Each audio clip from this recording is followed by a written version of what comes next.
Hello? Hello? Because someone picked and opened the paper, you will be in my hand now and accept the challenge. Who are you? What are you saying? Bring us back to our home. You have now the paper, where your tasks are written in there. This will bring you all to the places where you will find the words that are written on the paper. This game is about pattern, the repeated arrangement of numbers, shapes, colors, and so on. You will be put in a place where you will find the words written on the paper. You will see words that will make you challenge. If you will find all the words written on there, you will see the big word completed and you will be back to home. Good luck, ladies. You can start anytime you want. We're just going out for an outing. Why did we end up here? This is all your fault because you picked the paper without thinking first. Did I know that this will be the result? I'm just attracted by the paper. Stop that. Stop that. We have no choice. So let's start finding the patterns now so that we can go home. Okay, let's start. Wait. Where is the paper?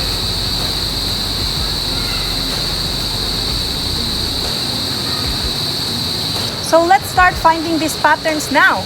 Let's go. Let's go.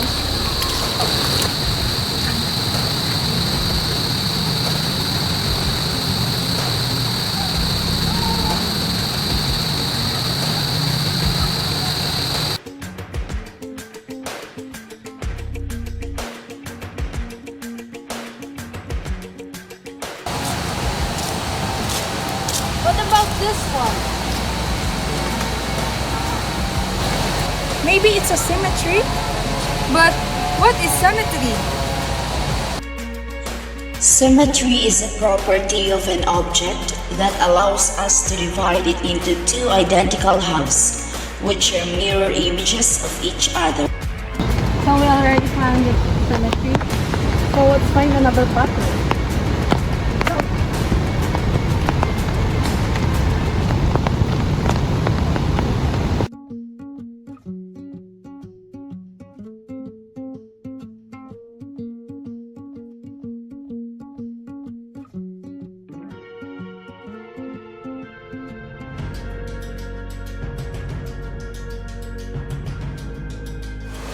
What pattern are we going to find here? That one. Maybe that's a stripe.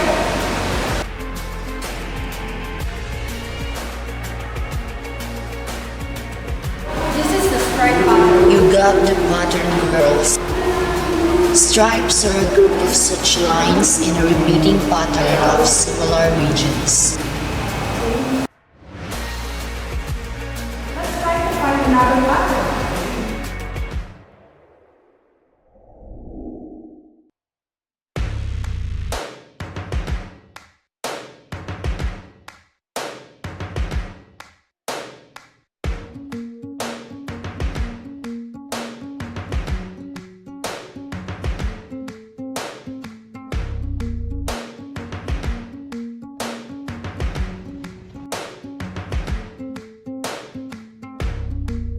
I think that one is one of the patterns. Let's go closer.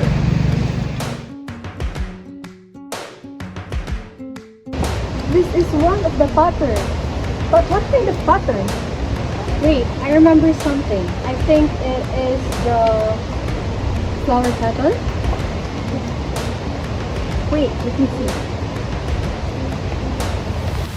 You are all correct. Okay, so let's find another pattern. Let's go.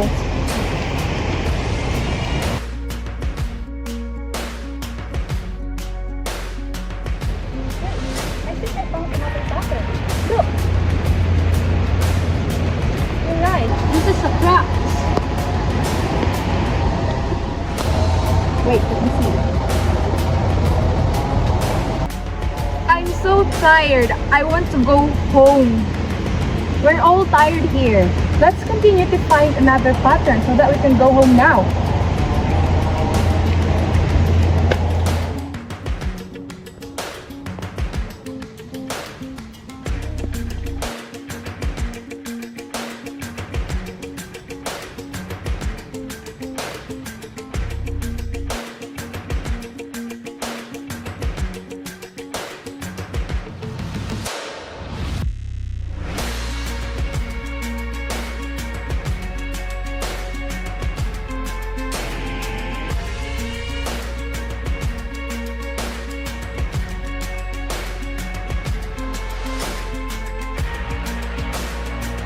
different kinds of patterns here, but we don't know what type of patterns it is.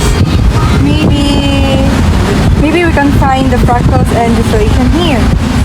But we don't know what fractals and tessellations means. Well, let's ask the boys. Boys, what does fractals and distillation mean? Fractal is a never-ending pattern. Fractals are infinitely complex patterns that are self-similar across different scales. They are created by repeating a simple process over and over in an ongoing feedback loop. Tessellation is when we cover a surface with a pattern of flat shapes so that there are no overlaps or gaps. Ah, okay. Now we know. So let's start finding some patterns. Wait, I think I found fractals. I think it's there. Fractals are everywhere.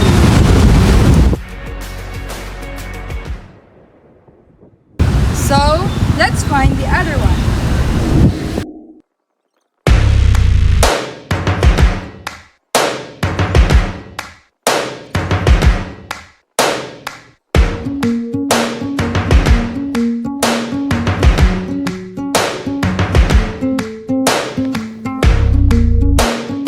Guys, I think I found the tessellation.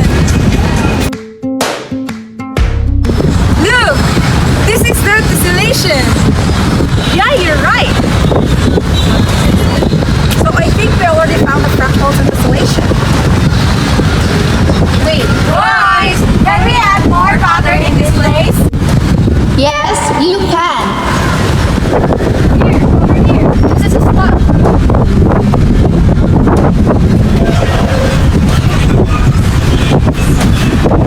This is the last area. So, the remaining patterns will be spiral and waves. So easy. I think we already found the waves.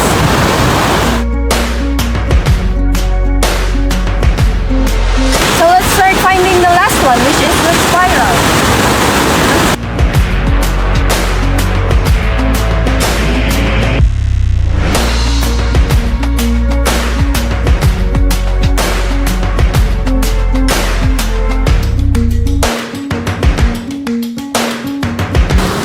So, we already found all the patterns written here.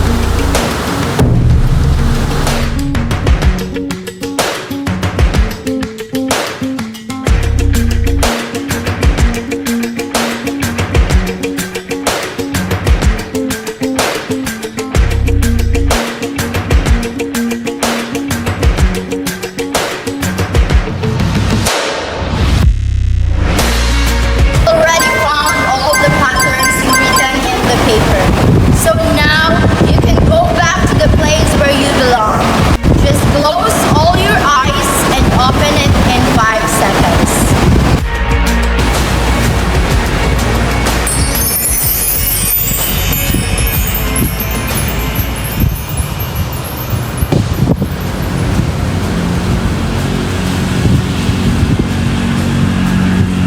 Wait, what happened to our clothes? Where are they? Never mind, let's go home. Wait guys, I just realized something. After doing that challenge, I realized that the world is surrounded by patterns. And pattern is not just a word, but it's part of our life. Yes, you're right, Camila. Let's go home. What? So it was all just a dream.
last.